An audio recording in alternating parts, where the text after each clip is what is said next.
आप चाहे किसी से भी सच्चा प्यार करते हो, चाहे वह पति पत्नी हो, गर्लफ्रेंड बॉयफ्रेंड हो या फिर माता पिता, यह कहानी आपके लिए बेहद खास और लाभदायक साबित होगी। यह आपके रिश्ते में प्यार और समझ को और भी गहरा बना देगी। इसलिए कहानी को अंत तक जरूर सुनिएगा, क्योंकि इसमें आपको न सिर्फ मजा आएगा बल्कि एक अनमोल सीख भी मिलेगी। तो दोस्तों, कहानी शुरू करने से पहले इस वीडियो को एक लाइक करें, चैनल को सब्सक्राइब करें और कमेंट बॉक्स में अपना नाम और शहर का नाम लिखना बिल्कुल न भूलें। दोस्तों, प्रदेश की ऊंची ऊंची बर्फ से ढकी पहाड़ियों के बीच हिमालय पर्वत श्रृंखला की एक ऊंची चोटी पर लकड़ी से बना एक छोटा सा पुराना घर था। इस घर में एक बुजुर्ग साधु अकेले रहते थे। सुबह का समय था। साधु जैसे ही अपने घर से बाहर निकले, उनकी नजर सामने पर्वत के किनारे हजारों फीट गहरी खाई के बिल्कुल पास एक बेहद खूबसूरत और थी उस पर पड़ी। यह दृश्य इतना चौंकाने वाला था कि साधु के पैरों तले जमीन खिसक गई। वह बिना कुछ सोचे समझे तेजी से उसकी ओर दौड़ पड़े। में कूदने ही वाली थी कि साधु ने पीछे से उसका हाथ पकड़ लिया और पूरी ताकत से अपनी ओर खींच लिया। राधा ने चौंक कर पीछे मुड़कर देखा और तुरंत गुस्से में साधु को धक्का देते हुए बोली, तुमने मुझे रोकने की हिम्मत कैसे की? मेरे जीवन में दखल देने वाले तुम कौन होते हो? उसकी आंखों में गुस्सा और दर्द दोनों थे। वह दोबारा खाई की ओर दौड़ी, लेकिन साधु ने इस बार और भी जोर से उसका हाथ पकड़ लिया। राधा ने पूरी ताकत से छुड़ाने की कोशिश की, लेकिन साधु के मुंह से नहीं छोड़ा।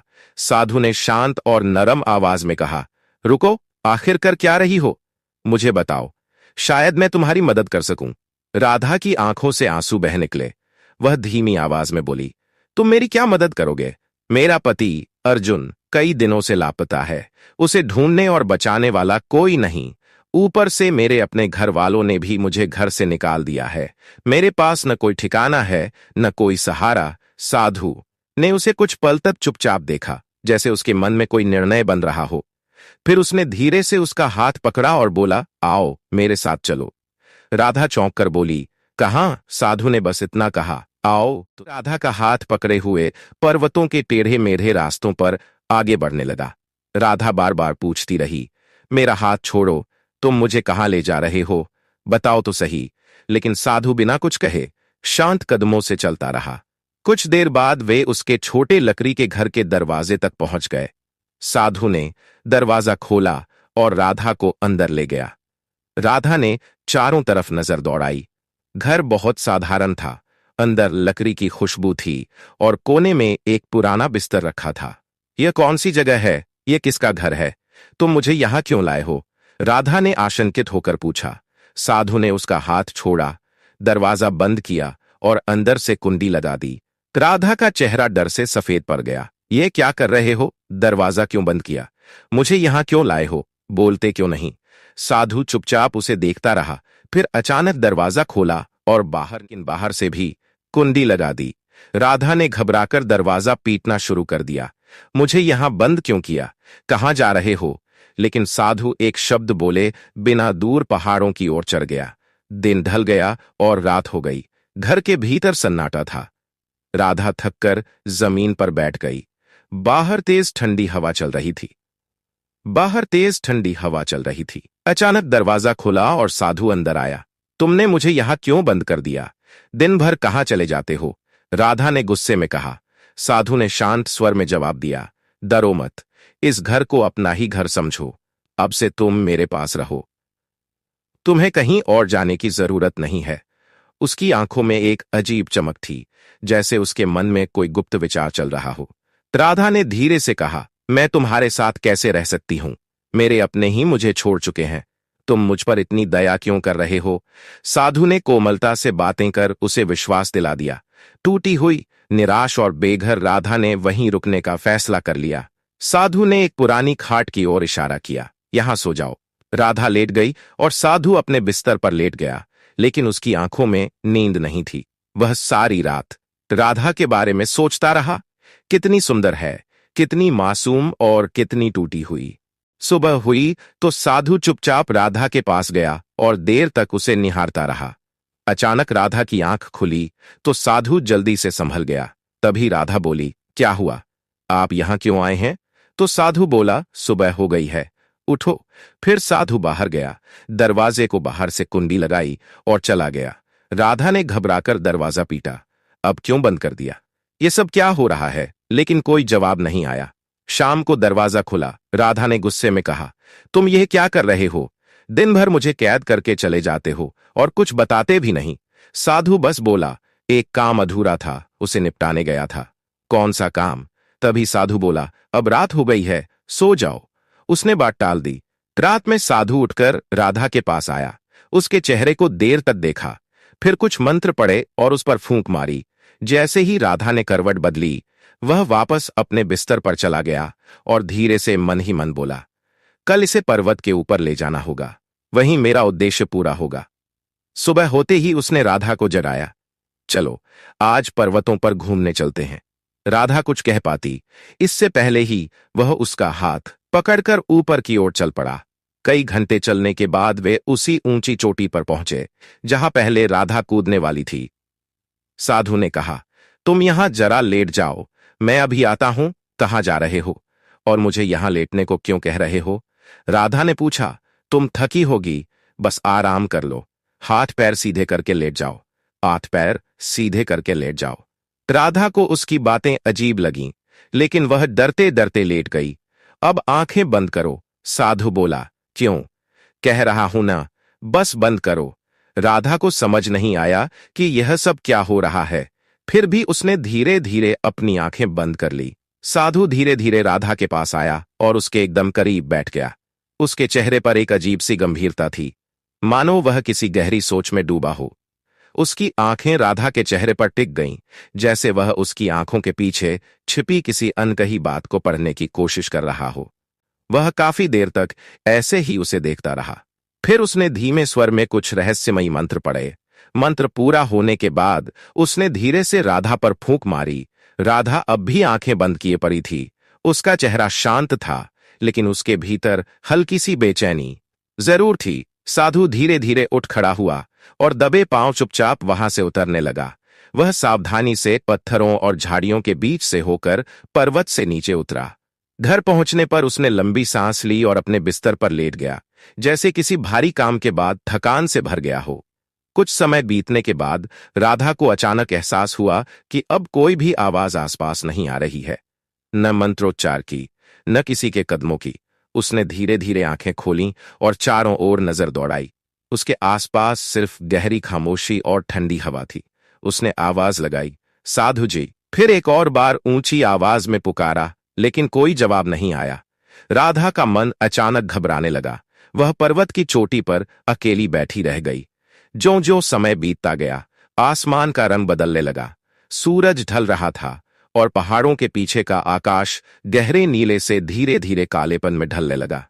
राधा ने खुद को अपने दुपट्टे में लपेट लिया, लेकिन डर उसके चेहरे पर साफ झलक रहा था। वह एक पत्थर पर बैठकर साधु का इंतजार करने लगी। कुछ देर बाद अंधेरे के बीच उसे दूर से किसी के आने की आहट सुनाई दी। पत्थरों पर पड़ते कदमों की धीमी धीमी आवाज। उसने नीचे झांक कर देखा। पर्वत की ढलान पर कोई आकृति ऊपर चढ़ रही थी। जैसे जैसे वह करीब आती गई, उसकी पहचान साफ होने लगी। वह साधु था, फिर से उसी की ओर आ रहा था। साधु पास पहुंचा तो राधा गुस्से से भर उठी।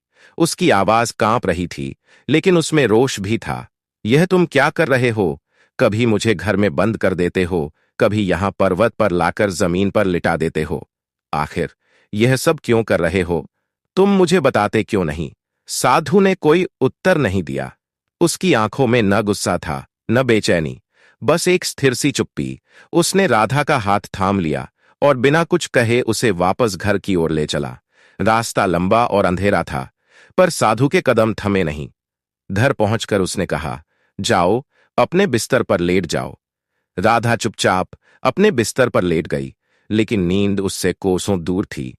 उसका मन सवालों से भरा हुआ था। यह साधु रोज ऐसी अजीब हरकतें क्यों करता है? क्या यह सब किसी चाल का हिस्सा है, या इसके पीछे कोई और कारण है? इन सवालों के बीच उसकी आंखें भारी हो गईं और वह नींद में चली गई। साधु भी अपने बिस्तर पर लेट गया, लेकिन आधी रात के समय राधा को हल्की सी आहट महसूस हुई। उसका दिल तेज धड़कने लगा। उसने धीरे से आंखें खोलीं और देखा। साधु उसके सिरहाने खड़ा है, उसकी ओर टकटकी लगाए देख रहा है। उसकी आंखों में एक रहस्यमयी चमक थी। कुछ देर बाद उसने फिर वही मंत्र पढ़े और उस पर फूंक मारी। राधा चुप रही और सोने का नाटक करती रही, पर भीतर से वह हर पल चौकन्नी थी। सुबह होते ही साधु ने राधा को जगाया और कहा, चलो बाहर घूमने चलते हैं। राधा ने तुरंत मना कर दिया, नहीं, मैं कहीं नहीं जा रही। लेकिन साधु ने उसकी कलाई पकड़ी और उसे जबरन उसी पर्वत की ओर ले चला। वहां पहुंचकर उसने कहा, यहां उल्टा लेट जाओ। राधा अब खुद को रोक न पाई और चीख पड़ी, तुम पागल हो क्या? कभी घर में बंद करते हो, कभी सीधे लेटने को कहते हो, अब उल्टा लेटने को कह रहे हो। यह सब क्या है, बताओ तो सही। साधु ने बस इतना कहा, मैंने कहा है ना, उल्टा लेट जाओ। राधा ने गुस्से में कहा, नहीं, मैं अब उल्टा नहीं लेटूंगी। साधु गंभीर आवाज में बोला, यह तुम्हारे लिए जरूरी है, यह आखिरी बार कह रहा हूं। राधा ने हैरानी से पूछा, लेकिन क्यों? इसका मतलब क्या है? साधु ने धीमे स्वर में कहा, यह एक रहस्य है जो अभी नहीं बता सकता, लेकिन इतना जान लो, तुम्हारे लिए यही बेहतर है। राधा ने मजबूरी में कहा, ठीक है, मान लेती हूं। वह उल्टा लेट गई। साधु ने कहा, हाथ पांव सीधे कर लो और आंखें बंद कर लो। साधु पास बैठकर मंत्र पढ़ने लगा। हवा में एक अजीब सी ऊर्जा फैलने लगी। उसने फिर राधा पर फूंक मारी और कहा, खड़ी हो जाओ, लेकिन आंखें बंद रखना। राधा ने झुंझलाकर कहा, क्यों? आंखें क्यों न खोलूं? साधु ने सिर्फ 2 शब्द कहे, आंखें बंद। राधा ने आंखें बंद रखीं और साधु पर्वत से नीचे उतरकर अपने घर चला गया। काफी देर खड़ी रहने के बाद राधा ने आवाज लगाई, कहाँ हो आप? क्या मैं आंखें खोल लूं? कोई जवाब नहीं मिला। उसने आंखें खोलीं, वहां कोई नहीं था। गुस्से और डर के मिश्रण में वह बड़बड़ाई, यह साधु ठीक नहीं है, इसके इरादे सही नहीं लगते।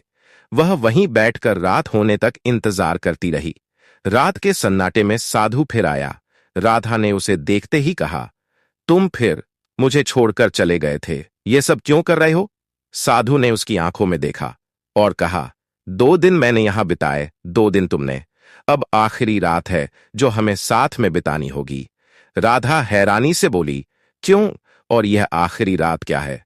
साधु ने कहा, अगर यह रात हमने साथ गुजारी तो सब ठीक हो जाएगा। राधा ने शक से कहा, ठीक हो जाएगा, लेकिन कैसे?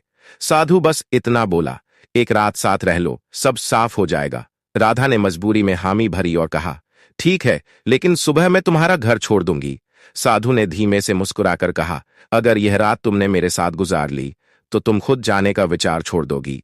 फिर उसने कहा, जैसे मैं यहां लेटता हूं वैसे ही तुम भी लेट जाओ। दोनों जमीन पर लेट गए। साधु ने कहा, आंखें बंद करो और सो जाओ। राधा ने आंखें बंद कर ली, लेकिन उसके मन में डर और सवालों का सैलाब था। रात के अंतिम पहर, जब पूर्व दिशा में हल्की सी लालिमा फैलने लगी, साधु ने राधा पर फूंक मारी और कहा, खड़ी हो जाओ, लेकिन आंखें बंद रखना। राधा ने तुनक कर कहा, अब नहीं, पहले भी तुम मुझे आंखें बंद करा के छोड़ जाते थे। साधु ने शांत स्वर में कहा, नहीं, इस बार ऐसा नहीं होगा, बस आंखें बंद रखो। राधा, जो अब थकान से चूर हो चुकी थी, माथे पर पसीने की बूंदें चमक रही थीं। उसने गुस्से से आंखें तरेरते हुए कहा, अच्छा, चलो, ठीक है, और गहरी सांस लेते हुए अपनी आंखें बंद कर लीं। तभी अचानक, जैसे किसी ने उसके पीछे से दबे पांव आकर उसे पकड़ लिया हो, राधा को महसूस हुआ कि 2 मजबूत हथेलियां उसकी आंखों पर कसकर रख दी गई हैं। उस पल उसका दिल तेजी से धड़कने लगा। यहां तो उसके अलावा बस वही बुजुर्ग साधु था। मन में तुरंत ख्याल आया, यह जरूर वही साधु है। वह तेज आवाज में बोली, ये क्या हरकत है, तुमने मुझे ऐसे क्यों पकड़ा है? मगर उसके कानों में कोई उत्तर नहीं पड़ा, सिर्फ उसके पीछे से आती गर्म सांसों की हल्की सी सरसराहट थी। राधा ने और भी जोर से कहा, छोड़ो मुझे, ये क्या कर रहे हो?